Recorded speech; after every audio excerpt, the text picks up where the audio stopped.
दुख का अधिकार।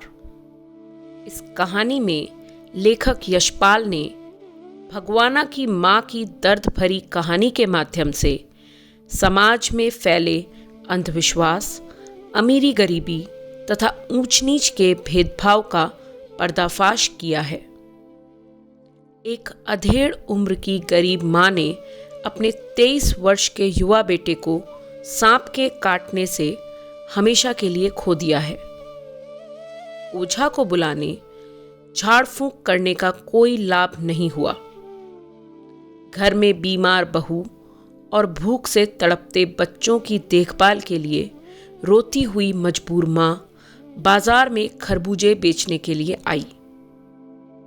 पास के दुकानदार उससे सहानुभूति जताने के बजाय उसे गालियां देने लगे।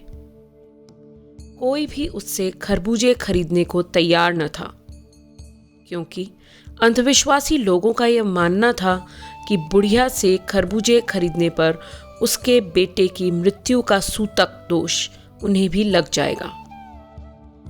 लेखक के मन में बुढ़िया के प्रति सहानुभूति थी, परंतु उनकी कसी हुई पोशाक ने उन्हें फुटपाथ पर बैठकर उस बुढ़िया को सहानुभूति जताने से रोक दिया। उस पुत्र वियोगिनी को देखकर लेखक को पड़ोस की उस संभ्रांत महिला की याद आई, जो अपने पुत्र की मृत्यु के बाद 2.5 महीने तक बिस्तर से उठी ही नहीं। संभ्रांत अर्थात अमीर होने के कारण 2 डॉक्टर उसके सिरहाने बैठे रहते। लोग उसके दुख से द्रवित होकर सहानुभूति जता रहे थे। लेखक को अनुभव हुआ कि दुखी होने और सुख मनाने का अधिकार भी समाज ने संभ्रांत वर्ग, अमीर वर्ग, ताकतवर वर्ग को ही दिया है। मनुष्यों की पोशाकों के विषय में यह कहानी विशेष रूप से बहुत कुछ कहती है। मनुष्यों की पोशाकें उन्हें विभिन्न श्रेणियों में बांट देती हैं। प्रायः पोशाक ही समाज में मनुष्य का अधिकार और उसका दर्जा निश्चित करती हैं। वह हमारे लिए अनेक बंद दरवाजे खोल देती हैं, परंतु कभी ऐसी भी परिस्थितियां आ जाती हैं कि हम जरा नीचे झुककर समाज की निचली श्रेणियों की अनुभूति को समझना चाहते हैं। उस समय यह पोशाक ही बंधन और अड़चन बन जाती है। जैसे वायु की लहरें कटी हुई पतंग को सहसा भूमि पर नहीं गिर जाने देती, उसी तरह खास परिस्थितियों में हमारी पोशाक हमें झुक सकने से रोके रहती है। अर्थात यह कहानी हमें न सिर्फ दुख के अधिकार के बारे में बता रही है, यह भी बता रही है कि समाज में कितनी छोटी छोटी बातें हैं जो व्यक्ति के बीच ऊंच नीच को न सिर्फ पैदा करती हैं बल्कि उजागर करती हैं, सामने लाती हैं। पढ़े लिखे लोग सिर्फ वे नहीं हैं जो किताबों के ज्ञान को पढ़कर समझकर उसे विभिन्न भाषाओं में लोगों तक पहुंचा सकते हैं। पढ़े लिखे लोग वे हैं जो परिस्थितियों वश फंसे कुछ लोगों को या ज़्यादातर लोगों को अपनी मदद द्वारा फ़ायदा पहुंचा सकते हैं। कहानी जब आगे बढ़ती है तो हम एक ऐसे स्थान पर पहुंचते हैं जहां फुटपाथ है। बाजार में फुटपाथ पर कुछ खरबूजे डलिया में और कुछ ज़मीन पर बिक्री के लिए रखे हुए हैं। खरबूजों के समीप एक अधेड़ उम्र की औरत बैठी रो रही है। खरबूजे बिक्री के लिए थे, परंतु उन्हें खरीदने के लिए कोई कैसे आगे बढ़ता। खरबूजों को बेचने वाली तो कपड़े से मुंह छिपाए, सिर को घुटनों पर रखे फफक फफक कर रो रही थी। पड़ोस की दुकान के तख्तों पर बैठे या बाजार में खड़े लोग घृणा से उस स्त्री के संबंध में बात कर रहे थे। उस स्त्री का रोना देखकर मन में एक व्यथा सी उठी, पर उससे रोने का कारण जानने का उपाय क्या था।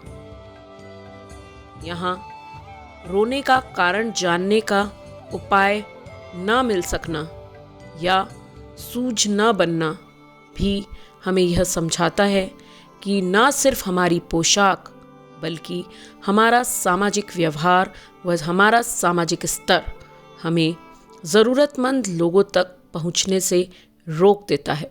दुख का अधिकार कहानी में व्यक्ति की मृत्यु के बाद भी उसे उसके संपूर्ण अधिकार प्राप्त करने के लिए प्रयत्न करना पड़ता है।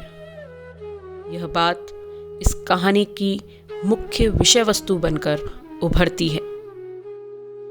कहानी में एक स्थान पर यह लिखा है, जिंदा आदमी नंगा भी रह सकता है, परंतु मुर्दे को नंगा कैसे विदा किया जाए, उसके लिए तो बाजार की दुकान से नया कपड़ा लाना ही होगा, चाहे उसके लिए माँ के हाथों के छन्नी कंगना ही क्यों न बिक जाए। भगवाना परलोक चला गया। घर में जो कुछ चूनी भूसी थी सो उसे विदा करने में चली गई। बाप नहीं रहा तो क्या, लड़के सुबह उठते ही भूख से बिलबिलाने लगे। दादी ने उन्हें खाने के लिए खरबूजे दे दिए, लेकिन बहू को क्या देती। बहू का बदन बुखार से तवे की तरह तप रहा था। अब बेटे के बिना बुढ़िया को दुअन्नी चवन्नी भी कौन उधार देता। यह बात पढ़ने के बाद आप यशपाल द्वारा लिखित इस कहानी की गंभीरता को समझते हैं। यह समाज व्यक्तियों से बना है। सभी व्यक्ति समाज में बराबर अपना अधिकार रखते हैं, लेकिन जब स्वार्थ, स्तर, धर्म और जाति उससे भी बड़ी होकर सामने आ जाती हैं, तब मानवता निश्चित रूप से पीछे रह जाती है।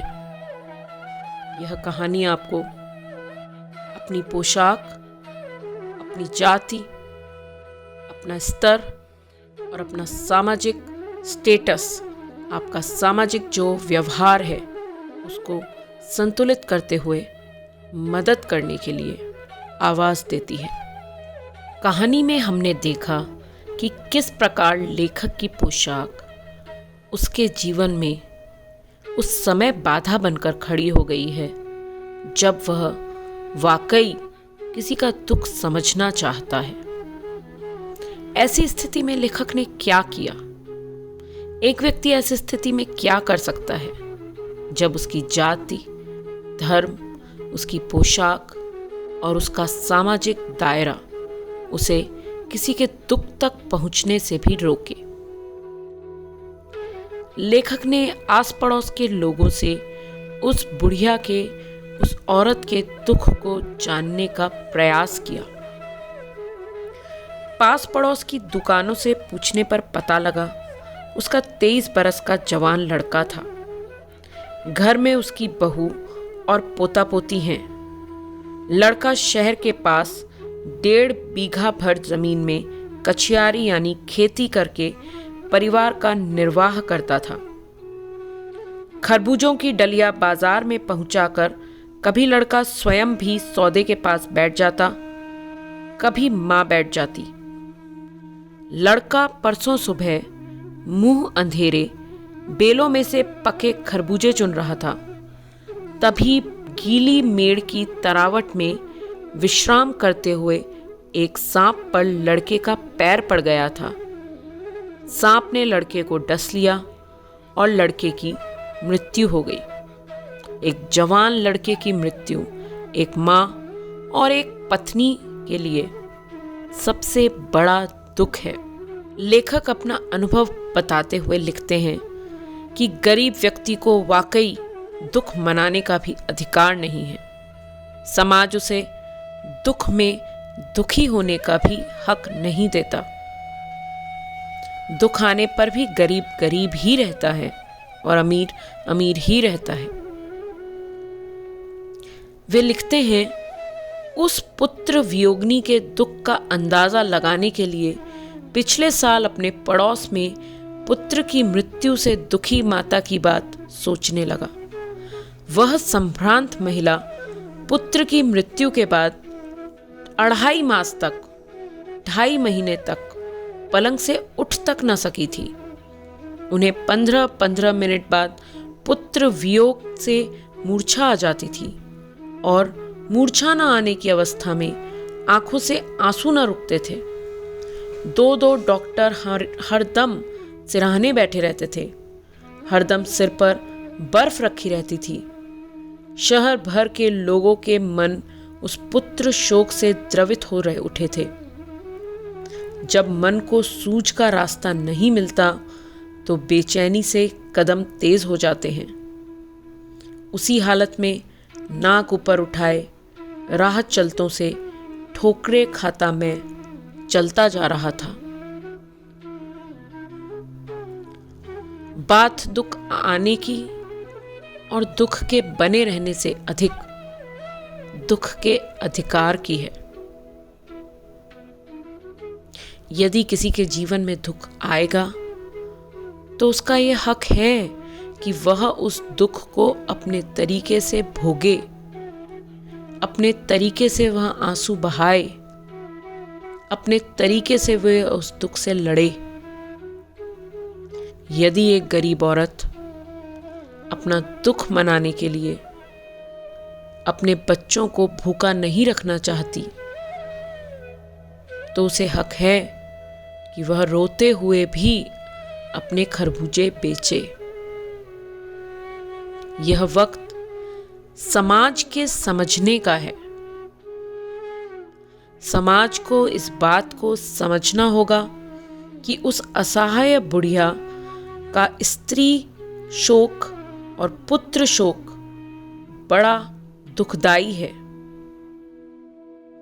यह कहानी हमें दुख को जानने का समय भी देती है कि वाकई दुख क्या है।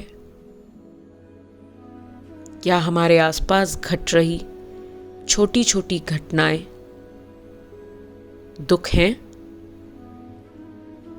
क्या हमारे आसपास हमारा किया गया सम्मान अपमान किसी प्रकार से दुख है? आप सोचिए कि क्या कभी ऐसा हुआ कि आपको दुख करने का अधिकार न मिला हो, या सुखी होने का अधिकार न मिला हो, या रोने का अधिकार न मिला हो, या हंसने का अधिकार न मिला हो? दुख का अधिकार कहानी आपको जागृत करती है, जागरूक करती है कि समाज में अंधविश्वास और दिखावे के बदले सहानुभूति की आवश्यकता है। आप सभी का इस कहानी के विषय में जानकारी प्राप्त करने व कहानी को प्रेमपूर्वक सुनने के लिए हार्दिक आभार।